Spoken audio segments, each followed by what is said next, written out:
What's the story, Morning Glory? What's the word, Hummingbird? Thank you so much for clicking on my channel and for joining me for this review of Love and Marriage Huntsville Season 6, Episode 30. Houston, we have a Kiki. So I'm going to try to make this real short and sweet. So Kiki shows up. And in order for her to gain admission to the event, she has to apologize, right? So she apologizes to Maurice and Kimmy for disrespecting their home, disrespecting their cookout when she threw that drink on Letitia. And then she apologizes to Letitia and for throwing the drink at her. And Kimmy tells Kiki that too little too late. You waited a whole month to apologize, so basically your apology means nothing because she waited too damn long.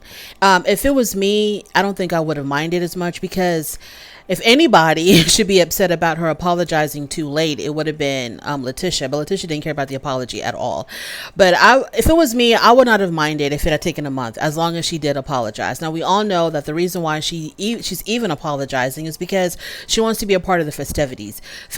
She doesn't want to be left out. As long as Letitia is going to be in a scene, and she is going to be in a lot of the group scenes, Kiki is going to be ostracized, and she doesn't want to be ostracized. So she has to find a way to get back into the fray.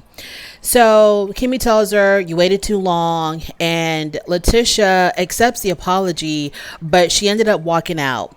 And she walked into the kitchen, and her husband followed her, and she told her husband that she felt like she was really blindsided by Nell, because Nell should have told her that Kiki was coming, that Kiki had contacted her and wanted to come.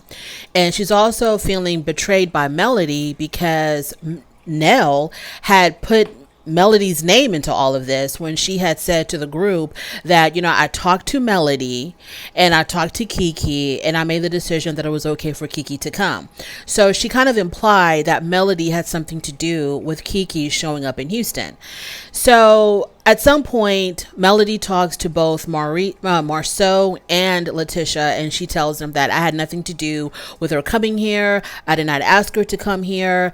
I would not do that to you. But then they showed us the clip of Melody telling Kiki, before anybody left Huntsville, she had told Kiki that if she wanted to, because Kiki was, talking about how she wished that she was invited, or that she wished that she would have been going to Houston with them. And Melody said, well, why don't you talk to Nell?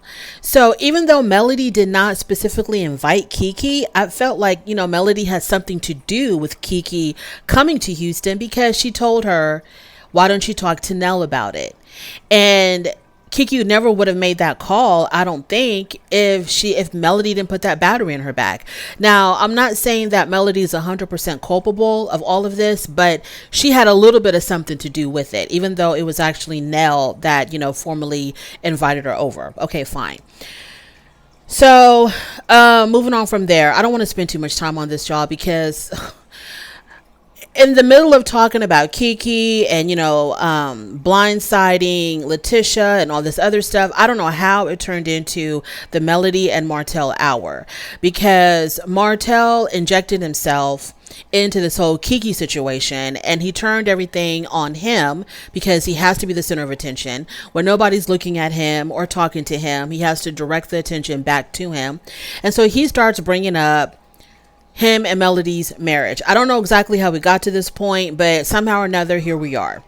So he starts talking about why is it that the men are always blamed when the women are also doing wrong in these marriages. And he talks specifically about how Melody had cheated on him, but he's always the one that is pointed out as being the cheater. He's the one that everybody blames for his marriage ending.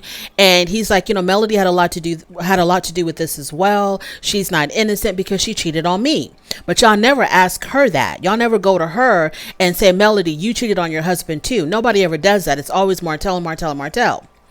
Number one, it's always Martell, because Martell, your mistress, publicized all of this. Okay, she was out there running her mouth on the internet. Whoever Melody was with, if she was with anybody, her misters stayed quiet. So that's why all the attention and all the heat is always on you, because your mistress couldn't keep her mouth shut. Also, your infidelity played out on the show. It was your storyline was a part of your storyline because it was a reason for your divorce. So this is the reason why all the heat is on you. So then he says, well, Melody cheated too. So Melody, when she heard this, she comes running and she's like, Melody cheated when, where, and how? And he said, you remember at the apartment.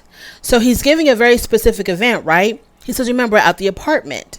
So Melody says, I got that apartment when I found out that you had been cheating on me for 2 years. And when I caught you with your baby mama, who wasn't his baby mama at the time, but became so later on. Evidently, Melody caught them two together and she decided to move out and get her own apartment and do her own thing. And so Martell was like, well, that's when you were seeing other people. And so what if she was? So what if she was seeing 100 people? It doesn't even matter because Martell, you broke the marital vows first. You cheated first. And this is what Stormy was saying. She was saying whatever Melody did afterward, it really doesn't matter because you're the one that cheated first. And so in Martell's mind, he's like, it doesn't matter. Cheating is cheating. It doesn't matter who did what first. As long as you are doing something with other people and you are still legally married to somebody else, you're cheating. So she should be blamed for this as much as me. So then Kimmy interjects and she challenges Stormy and she says to Stormy, so you're saying that if one person cheats, then, you know, the other person is basically like a free for all for them. They can just do whatever, whenever, with whoever. And Stormy was like, yeah. And I totally agree with Stormy. I'm like, yeah, because when you say those vows, to me, those marital vows is like a marital contract. When you have a contract, if one person breaks the terms of the contract, the other person is no longer held to the terms of said contract. So if you have a marriage and y'all are promising each other that you will forsake all others and that y'all will never be unfaithful to each other, and then one person does exactly that, forsakes you and is unfaithful to you, then the other person can do whatever because you no longer have those marital vows. They're no longer intact. Just because the law says that you are legally married because there's no divorce or there's no legal separation, it doesn't mean that I still have to abide by your abuse and I still have to live in this trauma because, you know, I'm going to be just as bad as you are because, you know, if I go and cheat after you cheated on me, then I'm just as bad as you are. I don't see it that way. You exchange vows, which means that the marital contract is intact. Once you do something within those vows to break that marital contract, the other person is no longer held liable to the same contract. So I don't see it the way Martell sees it. I don't see it the way Kimmy sees it. Now, Kimmy, sweetheart, look. Kimmy, for you to try to challenge what Stormy said, I think it just shows your internalized misogyny. You have been living with Maurice for so damn long.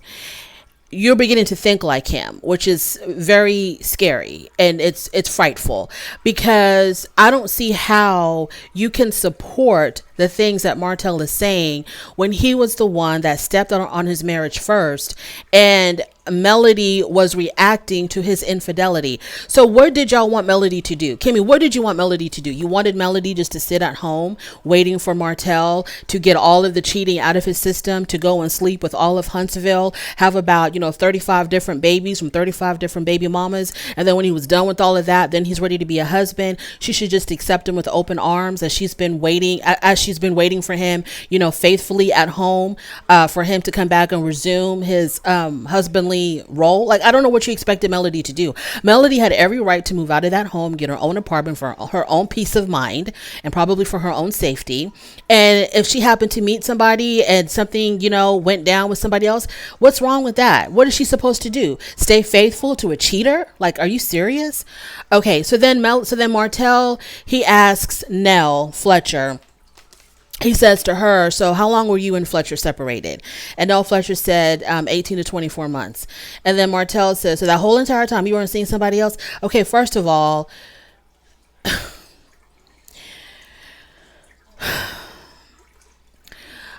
we don't know the ins and outs of whatever was going on with the Fletchers. Maybe Martell does, but Martell, if you're going to bring in their marriage to make a point, to booster your point, then we need to have the details of the Fletchers' marriage. Who cheated on who first? Was infidelity even involved? Like, why were they separated? Chris cheated on Nell? Okay, if that's what you're saying, that Chris cheated on Nell and they were separated for 18 to 24 months and he cheated first, then Nell has every right to go be with somebody else. And if she didn't, she didn't. But if she did, what's wrong with that? She didn't do anything wrong because her husband did it to her first. I don't know why we're bringing in the Fletchers into this. Martell, nobody cares about Melody so-called allegedly cheating on you. Nobody cares. Your stuff was out there, and it was out there really bad, extremely bad. And then your wife takes you back and you come back with cheating on her again and then having a baby on her. Nobody cares about what Melody did because it didn't play out on the show. And on top of that, you're the one that stepped out on your marriage first. Nobody in their right mind would expect Melody to just be so faithful to you and to stick by your side and support you while you're out there philandering. And if that's what you expected your wife to do, then you are a big idiot. And I feel sorry for your children that you're passing on these idiotic genes to your children, because that just makes zero sense. I don't know. I'm tired of talking about it. I don't know what else to say. So they go horseback riding, and then after the horseback riding, they sit down for a therapy session because the Fletchers had hired a therapist to come and talk to them because the group is in crisis. They spent the majority of the time talking about Letitia and Kiki, and Letitia and Kiki, I'm pretty sure they're going to bounce back, but I think that Letitia needs to be real careful with Kiki moving forward because this is your family. And Kiki, I don't care what anybody says, Kiki was willing to bring down her own cousin in order to get on the show and to look good in front of Melody, or whatever the hell Melody and Kiki had going on, whatever plan they had in place. And then it's like it's looking more and more obvious that Melody was definitely using Kiki to take Letitia down. And now that the Scotts, Letitia and Marceau, are kind of like going through whatever issues they're going through, because they're definitely going through something. Now that they're like having these issues, it's like Melody feels vindicated and probably feels like she doesn't really need Kiki anymore. I don't know, y'all. I don't know. I'm just speculating. And so because Melody and Letitia made up, they hugged it out in the kitchen. They hugged it out in the kitchen. They came together when Melody told Letitia, I didn't tell that girl to come over here. I had nothing to do with her coming over here. And so Letitia felt like, oh, I'm so glad that you didn't have anything to do with me being blindsided. So she gave her a hug. And then at the therapy session, they were talking about how Melody and Letitia have now reconciled. I think Marceau had brought it up, that they have finally reconciled, and it felt really good for them to reconcile.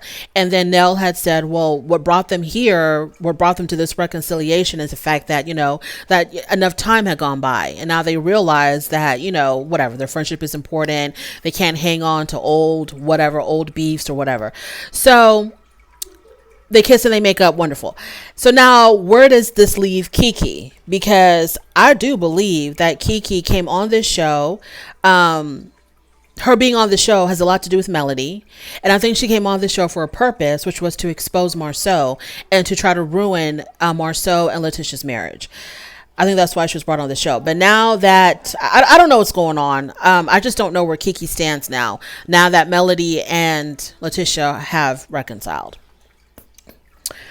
I don't think I have anything else to say. It was kind of a boring episode.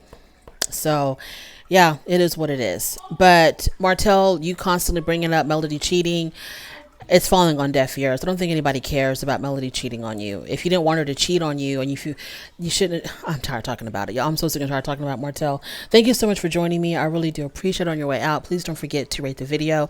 If you like this content, please subscribe to my channel, and I'll definitely talk to you later. Bye.